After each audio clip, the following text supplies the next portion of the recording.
So we could hire new cooks and revamp the menus, or it's 120% cheaper just to change the signage. Yeah. Let's just change the name. Yeah. This is the Exploring the National Parks podcast with Dirt in My Shoes. My name is Ash, and I'm a former park ranger and the founder of Dirt in My Shoes. I think that the parks are best seen from the trail, and I'm here to make national park trip planning easy. And I'm John. I carry the kids on the trails, I tell stories, and notice all the things that Ash doesn't care about much, like trees. Join us as we show you around America's spectacular national parks. We're sharing our favorite places, fun facts, adventures, and misadventures. And we'll even throw in a little trip planning. Let's start exploring. I've been working on updating all the Dirt in My Shoes itineraries. I always do like a big, massive update once a year. And then I do weekly updates just all throughout the year. Right. But anyway, so this massive update is always just a big undertaking. I was working on the dining guides, and guess what park is rebranding all their restaurants? Oh, no. This is an ongoing... Yellowstone? No. Grand Canyon. Yes. This is an ongoing joke that we have. Oh, my gosh. Grand Canyon, let's just be honest. The food in the national parks is not great most of the time. Right. It's like Grand Canyon's like trying to avoid all their bad reviews by just naming their restaurants something new every 5 years. No, they just changed them like a year ago, I swear. Oh my gosh. I just imagining this in like a superintendent meeting or whatever. It's just like, so we could hire new cooks and revamp the menus, or it's 120% cheaper just to change the signage. Yeah. Let's just change the name. Yeah. It's like instead of and this isn't the exact because I didn't write it down for the podcast episode, but it was like, instead of the Bright Angel Cafe, it's now the Bright Angel Rim Lodge Cafe. Do you know what I mean? It's like, come on. That's so bad. I know. So I was laughing. We don't believe you. The food is still not great. There's a comedian that made a joke once. He's like, under new management just means like still a dump. Yeah. You know? Isn't that Nate Bargatze? I feel like I've heard it recently. Funny. I had a laugh. But for those of you that have Dirt in My Shoes itineraries, everything is updated. If you haven't re-downloaded your documents in the past little while, go in there and do it because everything's updated. And make sure you check the itinerary updates page that's included with your itinerary because that's where you'll find all the weekly updates. Right. So that you have the most up-to-date info. So public service announcement, but also I just thought it was funny. That's hilarious. Like, oh man, Grand Canyon, they're at it again. Oh my gosh. I love it. That really is just a running joke. It is. But it's so true to life, which is ridiculous. But today we wanted to try something new on the podcast. We've been thinking about doing this for a while, but we want to answer questions that people send in to us, or we get a lot of requests for episodes, and we want to talk about those requests without having it be like a full episode. A lot of those questions don't constitute a full episode. So we're starting, hopefully, going forward to do some mailbag episodes. Right. I really wanted to name this something different because everybody names a mailbag. I know. And I was like trying to be original. I was like, what's a synonym for mailbag? That was so funny. I was going through like, I don't know, Pony Express bag, the saddle bag, satchel bag, the possibles bag, the stagecoach box. I don't know. We tried a bunch of things. Or we could have just been Q&A or something. What we found is that there's a reason every podcast calls it the mailbag. Right. Because that makes the most sense. It does. Mailbag it is. Let us know if you have a better name. That would be nice. That would be great. But for now, we'll just keep calling it the mailbag. So today we're going to answer some questions. If you have questions for us, go to dirtinmyshoes.com/podcast. There's a form on that page where you can submit things to us. That's where we've been getting a lot of our requests for episodes. Right. And questions and things like that. So if you want to hear it on the podcast, go there. But let's start with question number 1. Perfect. So this question comes from Susanna. Hey, y'all. I should probably not read it in an accent. No, it's super cute. She definitely has an accent. Hey, y'all. I'm loving listening to your podcast each week. This week, you talked about camping as one of your ways to help save money. This was episode 67. I've never been camping and would love an episode on tips and tricks for beginners. So we go camping a lot. We do. Tips and tricks for beginners. John, I think what came to mind first for me is like to focus on your gear and your meals. I think that makes the most of a difference, I guess, in your experience. Yeah. But first of all, like if you're going to go camping in the national parks, you've got to get online and check when they are actually opening up those reservations. Right. Because most everything is moving over to reservation only, very competitive. First and foremost, get your campsite, and you have to do that usually 6 months in advance. Yeah. My thought went to, you don't need to find or buy the most expensive gear.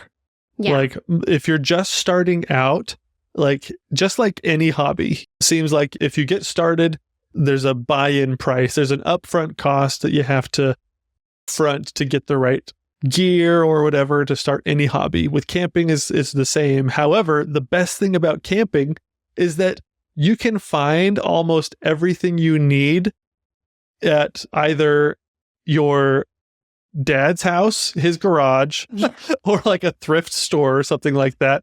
You can get a lot of stuff used and really cheap. And as you go along, you can just replace some things with some nicer items as you go. But it shouldn't be like a super expensive thing to start camping. And the thing is it can be. Like you can always find something better to buy and something more expensive. Right. But that's why, like focus on the gear.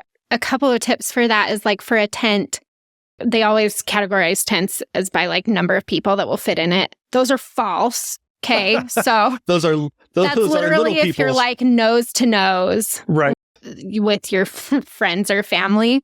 And so if it says a 4-man tent, like our family of 4, we have a 6-man tent. Right. And that fits us and some of our stuff. Right. Exactly. Pretty comfortably, but it's like you look at it and you're like, there's no way this is a 6-man tent. It barely fits 4. Right. Exactly. So, which means that a 2-man tent, you either need to be related or very close to that person. Yes. In love. Yes. So that's one thing, like the degrees on a sleeping bag.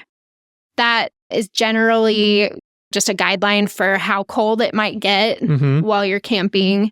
I like to go pretty low. Yeah. All of mine are like 0 to 10 degrees or so. If you need to save some money, you can go a little bit higher. But when you're camping in the national parks, a lot of times it gets way colder than you think it's going to get. It's true. And you can you're always at higher elevations. You can always unzip the sleeping bag. You can't necessarily add stuff if you didn't bring it. You can't change the cold, but you can adjust to the warm. Yeah. And the other thing is like, and John said, you can get some gear for cheap. I mean, I wouldn't go like super cheap because then you'll get a tent with holes or something, but you can rent gear. Yeah. And maybe if you're just getting started, it would make more sense to rent because you might find, I don't like this type of tent. I don't think it's big enough. Or like for me, like I bought a really nice mummy bag and I've had that mummy bag for like 10 years, but guess what? I hate it. I hate mummy bags. But like, I don't want to buy a new one because I spent so much on that one. I feel like I have to use it. Right. It's about time. I am going to buy a new one this summer. I decided we're going backpacking this summer. As she's saying it, she's like, you know what? I'm done. I'm done with that. So like a lot of times you don't know what you don't know until you do it. So don't let the cost of getting new stuff keep you from doing it. Right. Just focus on a few like key pieces of gear. And again, you can rent instead of buy if you're just trying to figure out what you like. A couple of things, like we like Kelty tents a lot. For our kids, we make sure they have good shoes. So we got them Salomon or Merrell hiking boots. But also one tip that helps Ash sleep a lot is like a little blanket inside the sleeping bag that she can have next to her face so she doesn't hear like the from the nylon of the sleeping bag. Mm-hmm. Yeah, so I got this travel blanket on Amazon that I take everywhere, literally everywhere. And it folds down to like the size of a Coke can. And it creates a barrier between me and other blankets from like hotels and stuff like that. I like my own blanket. Or something nice around her face so that she can sleep better. I am picky about that. Also, lots of drugs. Just kidding. Over the counter. No, I do usually bring like melatonin or something like that with me to help me sleep, just so that I have a better night's rest. But anyway, and then so gear and then food. We talked about that. If you can focus on meals that are really simple, things that don't use a lot of ingredients or don't need like a ton of cleanup, I think that's the best way to like start. Because as you get camping more, then you'll kind of dial in your cooking system as well.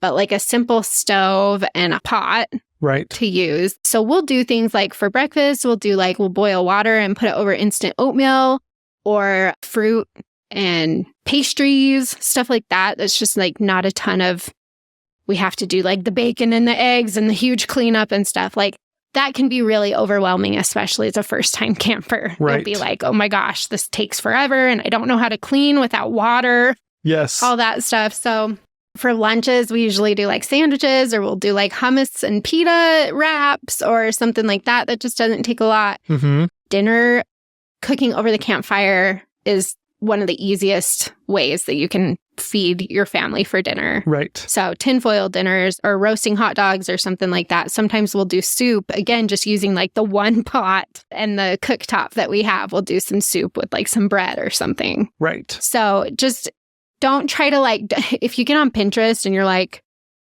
all these people have like 50 ideas for camping recipes and I need to bring a ton of ingredients and I need to have all this stuff. And don't do that until you're like more used to camping. Right.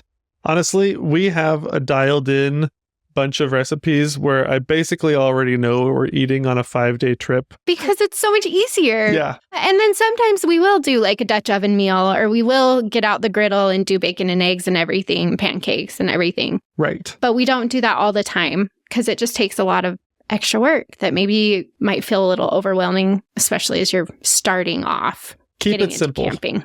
A couple other things I just thought up. Make sure you set up your equipment before you go. Make sure you know how to use it. Mm-hmm. Do that at home while you still have internet to look things up and stuff. Learn how to make a fire. It's a skill, but you're going to want to know how to make a fire without just having to douse it with a ton of lighter fluid. Especially if you're planning on cooking over that same fire, the lighter fluid will make your food taste like lighter fluid. So wear layers because you are always going to be, when you're out in the elements, you're always going to be a little bit uncomfortable. It's either going to get too warm or too cold. And it's nice to be able to put on layers and take off layers and adjust that way.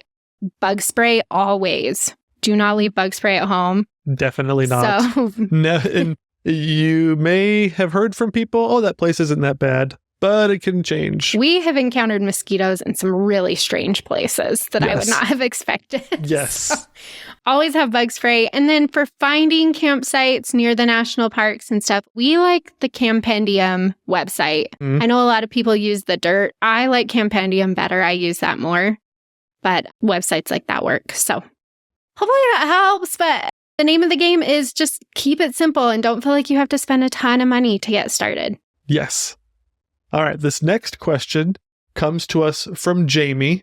Hi, I love your podcast. I'm someone who wants to travel and visit lots of parks, but will likely end up doing solo travel since I haven't found my adventure buddy.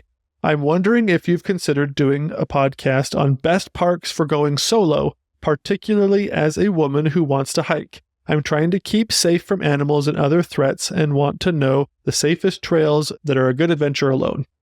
Jamie, I feel ya. I feel ya, girl. It is hard to find an adventure buddy. Yes. I mean, I married mine, but even still, like... And gave birth to the other ones. Yeah. But even still, like, if you can't find anyone to go with, it is... I mean, sometimes you just have to go adventure by yourself. Mm-hmm. So I totally understand. In fact, the other day, I was complaining because I finally, like, one of my friends was like, I want to go hiking. Should we go hiking? And I was like, oh, heck yes. Like, and I like clear out my Saturday morning for her. So I'm so excited to finally have someone to go hiking with because I cannot find people to hike with me. Mm-hmm. It's crazy. I was like so excited. And then the night before she texted me and she's like, actually, can we go to breakfast instead? I just don't You really were so feel disappointed. I was so mad. I was like, she already knows my schedule is clear. I don't have a good excuse to say no breakfast. But I was like, no, I wanted to go hiking. It was like from The Office when Michael tricks Jim and Pam into going to like a dinner party or whatever. Aw, wah, wah. So I totally get it.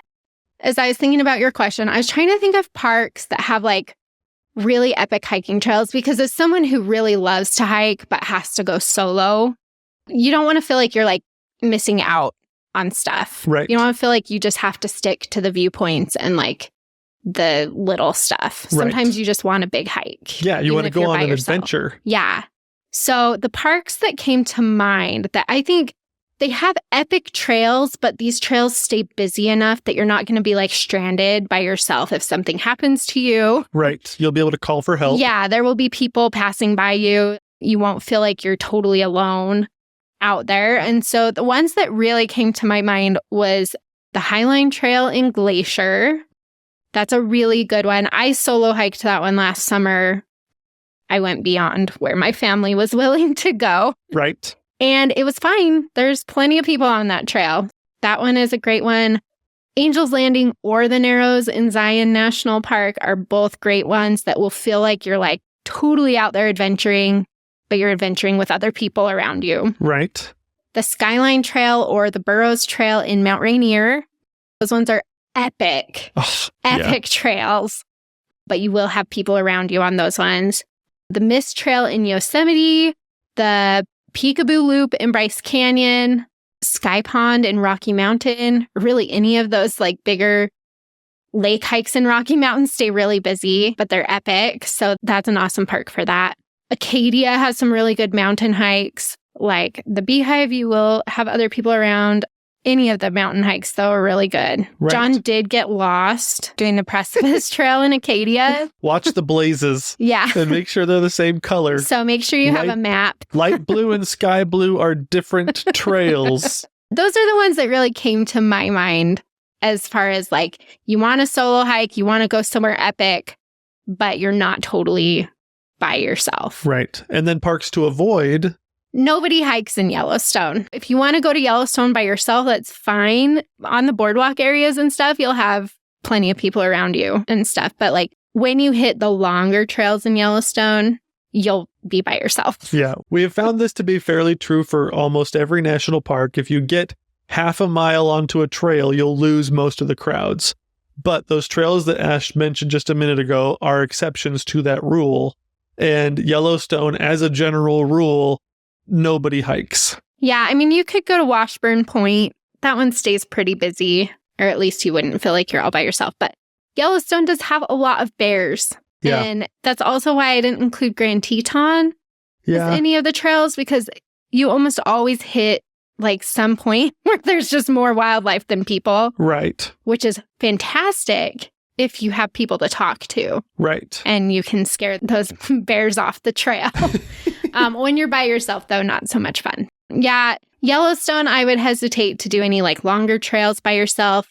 Grand Canyon, those trails stay pretty busy, but they're also very dangerous trails. And so it's nice to have somebody with you. Yeah, those are like the most dangerous trails in the country because it's hard to get you out if something happens. Yeah, you can. Again, I totally understand. Like, you want to go and you want to see the things and you don't want to have to wait on other people. Yep. Because that gets really annoying. You can't count on other people to be your adventure buddy a lot of the time.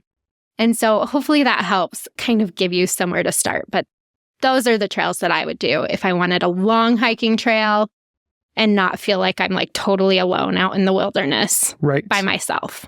So this next is actually a series of questions, comes to us from Scott. He asks, how did you become a park ranger and what led you to pursue that career?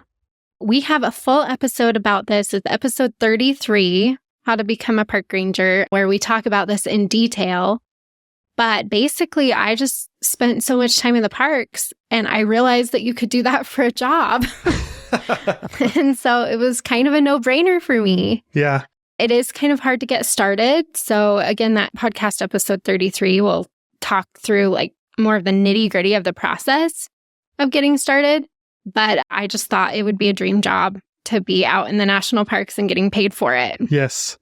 And it was, in a lot of ways, it was like the perfect dream job. And in that same episode, in case that's a direction you want to go with your career, Ash walks you through several ways to help you get to that point. But a couple other questions he asks. How do you support yourselves? We support ourselves all from Dirt in My Shoes. Let's see, it's been 9 years now that we've been running Dirt in My Shoes. I started it when I stopped working for the Park Service and I had my first baby. And I was so sad because I felt like I was just like the most boring person ever now. I went from being a park ranger to being a mom who just stayed at home and changed diapers. And that was a really hard transition for me. And so John encouraged me to just like write down all the fun things that we do in the parks and start putting it out there, mostly for me and my mental health, so that I felt like, oh yeah, we still do fun things and we still go on adventures. And that's really where Dirt in My Shoes started. I ran it by myself for a couple of years, and then John quit his job and started he's been working back end of Dirt in My Shoes for a long time. Us starting this podcast and him kind of coming to the front is weird. Yes. It was a funny transition because it's like he's been in the background the whole time doing like editing photos and videos and stuff like that. He's been working behind the scenes. But yeah, we now just full-time, both of us work for Dirt in My Shoes. Another question he asked was, do you still live in a camper? We do not, regrettably. Only in the summer times. That's when we live for the majority of the summers. Yeah, so we were full-time RVers for 3 years, mostly just in an effort to be able to spend as much time as possible in each park so that we could really get to know it, so that we could write itineraries and help you plan your own trips. Right. So that phase of our life is done. I want to go back to it when the kids are a little bit older. I want to do it again. Yeah, we may return to trailer life, full-time trailer life, a little bit later when the kids are a bit older. Yeah, it was so great though. Yeah. So now we just camp a lot, which is kind of the best of both worlds, I would say. Yep. And then his final two questions. Do you ever get out east of the Mississippi River? And have you been to Indiana Dunes National Park? We do get out east of the Mississippi River. There's not as many national parks out there. That's just, how it is. Yes. So yes, we do. But a lot of times we do focus our efforts on the west just because you can hit so many parks in one trip out west. And so it's kind of more a bang for your buck. Right. We're going to Tennessee and we're going to hit the Appalachian Mountains, Great Smoky Mountains, Mammoth Cave, all of that. Coming up, that will actually be the third time in like 5 years that I've been to Mammoth Cave. That'd be awesome. So excited. We get to stay in the lodge this time. Yeah. Which is pretty competitive and hard to get into sometimes. It's newly renovated, so we'll see. We'll see Under how new it is. management. Yeah. But yeah, so we're doing that. We're hoping we've tried to get to New River Gorge. Basically, since it became a national park, we've had to cancel that trip. I think 3 different times because John has a bad back. I had back and he surgeries. Can't go rafting. And anyway, so we're hoping to get there. This is the year it happens. We've been to Acadia. We go to Florida pretty often. So we do get out there. It's just most of the bigger parks that a lot of people want information on are parks out west. Right. And we live in Utah. We're out west. Yes. We have not yet been to Indiana Dunes, but shortly. We passed it when it was not a national park. Right. We got stuck in Chicago traffic. And anyway, we're making our way out that direction. And we passed by Indiana Dunes and we were like, oh, that would be fun. Too bad we just sat in traffic for 3 hours. So.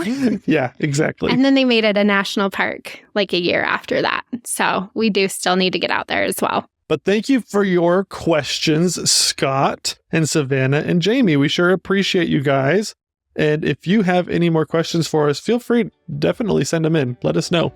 Yeah, thanks for tuning in today. We will be here same time, same place next week, talking about another really great national park. And we appreciate you exploring the national parks with us.